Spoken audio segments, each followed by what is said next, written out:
السلام عليكم ورحمة الله تعالى وبركاته. اليوم أعزائي سأقوم بتحضير فقاس مغربي أصيل. بالنسبة للمكونات أعزائي نحتاج إلى 5 بيضات، نضيف لهم 100 جرام من الزيت النباتية ما يعادل زلافة،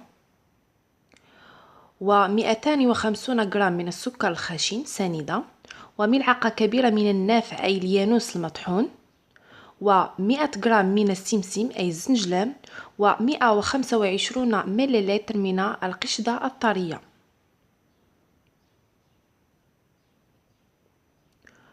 و60 جرام من الزبدة المذابة.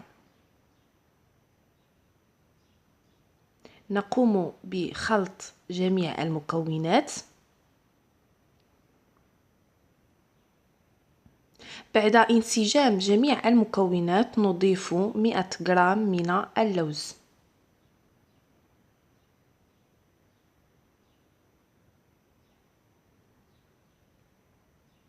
نضيف أعزائي 7 جرامات من السكر الفاني، سكر الفاني 7 جرامات، ونحتاج إلى 800 جرام من الدقيق الأبيض، نضيف القليل، ونضيف لهم 7 جرامات من الخميرة الكيماوية،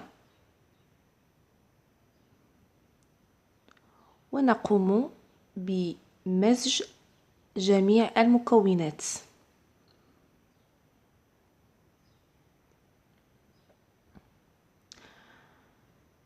ونضيف الدقيق شيئا فشيئا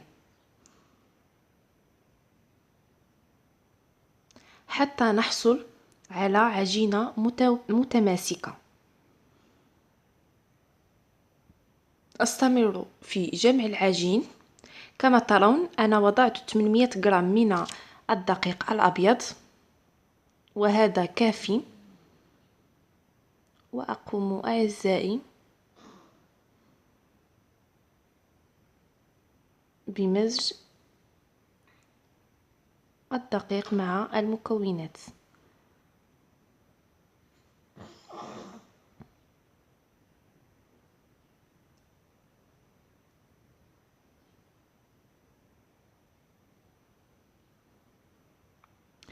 بعد الحصول على عجينة متماسكة كما ترون، نحصل على عجينة مثل هكذا متماسكة.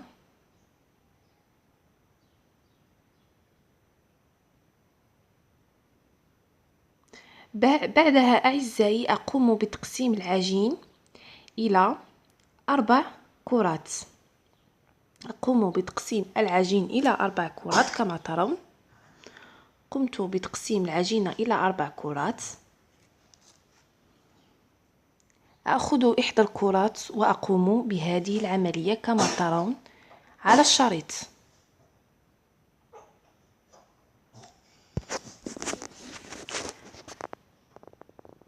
أقوم ببرم العجين هكذا،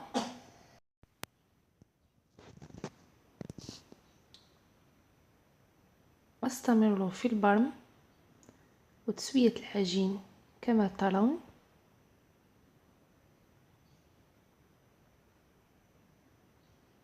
بعدها أعزائي أضع جميع الكرات التي قمت بتشكيلها على هذا الشكل في صينية فرن، وأقوم أعزائي ببسطها قليلا على هذا الشكل لكي لا تنتفخ كثيرا. أقوم ببسطها هكذا. أخذ أعزائي ملعقتين كبيرتين من الكاكاو، وأضيف لهم ملعقتين صغيرتين من الماء البارد، وأقوم بمزج الكاكاو والماء جيدا حتى ينسجم الكاكاو مع الماء ونحصل على هذا الخليط.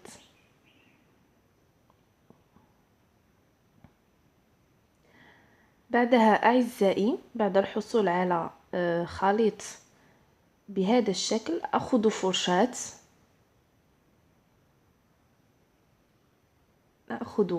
فرشاة، وأقوم بدهن الفقاس.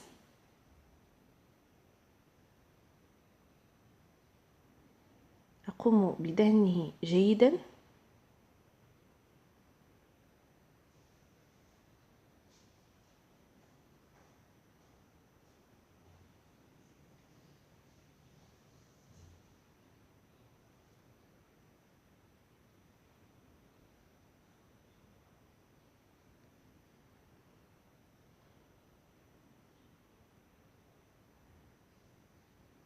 وأخذ شوكة وأقوم بهذه العملية.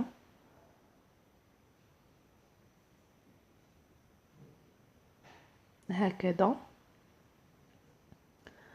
أقوم بنفس العملية لجميع الفقاس المتبقي كما ترون.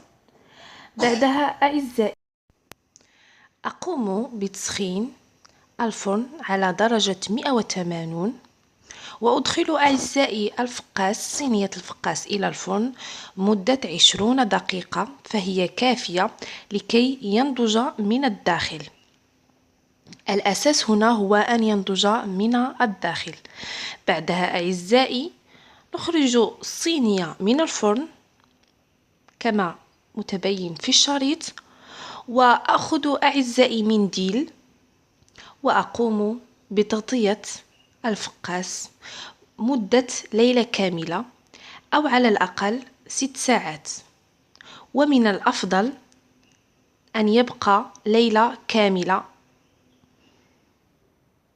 بعدها أعزائي وبعد مرور ليلة كاملة أخذ الفقاس وأقوم بتقطيعه على هذا الشكل كما ترون. بسم الله. أقوم بتقطيعه على هذا الشكل. السكين يجب أن يكون مثل هذا، وأستمر في التقطيع هكذا على شكل مائل. أستمر في التقطيع على هذا الشكل.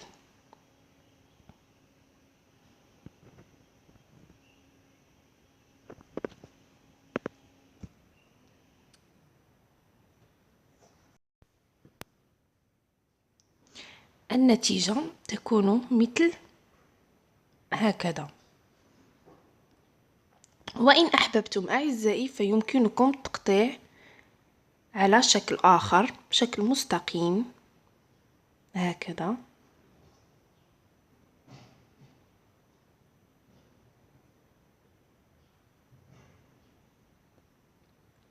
بالنسبة للشكل فهو اختياري كما أحببت.